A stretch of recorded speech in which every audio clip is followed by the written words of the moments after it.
Javier. Bueno, como para dar una suerte de cierre barra corolario a lo que bueno, fue la selección argentina, la escaloneta, etcétera, etcétera, les propongo escuchar a Peter DRURY, este inglés que fue quien hizo ese relato cuasi poético que hablaba de Messi, de Rosario, del tango de Argentina toda la noche, etcétera, etcétera, y que bueno, charlaba con nosotros y que de esta forma nos cuenta su perspectiva de lo que significó para él, siendo inglés, ver a la Argentina en campeón del mundo y cómo ha podido, bueno, casi que empatizar y mimetizarse con el albiceleste. Hey, Peter, you say the little man from Rosario, the Argentina dance tango all night was a poet. You think these words? Well, I went to tell that words, or in the moment, what you think about that or not? Well, it's a bit of a mixture, Javier. I think you would be foolish to go into broadcasting the World Cup final with Messi in it without thinking a little bit extra about him, just in case Messi scores, you know, and then he scores twice and all of that stuff. And of course,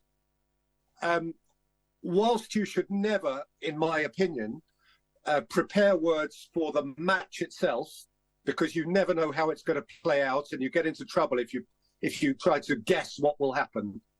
What I did know for sure was that if Argentina won, Messi would be lifting the World Cup. That's a certainty. That's a certainty. So you would be silly not to be ready for that moment potentially.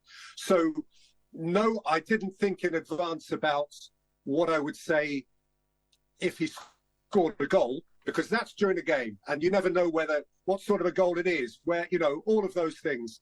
And in fact, his second goal, I was so pleased that it wasn't the defining moment, because it was, did it cross the line, didn't cross the line, you know, it was uncertain.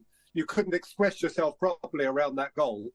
And so the moment that became, in a way, the most expressive moment, well, there were two. One is the final penalty kick, when Argentina win, and of course, Molina scores it, but everybody knows it's Messi. Yes. And then the other moment is Messi lifting the trophy. Those are the two moments. And if Argentina were going to win, those moments were going to happen. Even if Messi had a poor game and not scored a goal, and Argentina scored with a lucky own goal after 88 minutes, 1-0, it was still going to be Messi's moment, because all he needed to do was win the World Cup. As it happens, it went beyond that, because he not only won the World Cup, but he was the star of the game. So the answer to your question is, I had little ideas, just jotted down. I didn't write a script, you know, I didn't have word written down, but I just, obviously, Rosario has to come into it, you know, and words which kind of,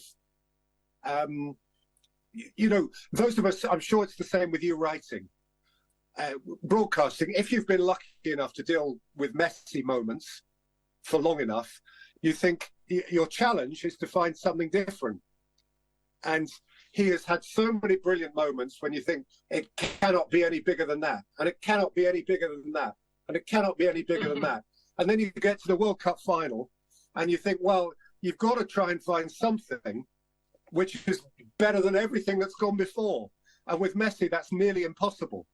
So I tried to give it some thought in order to be able, if it all works out the way it did, to express it.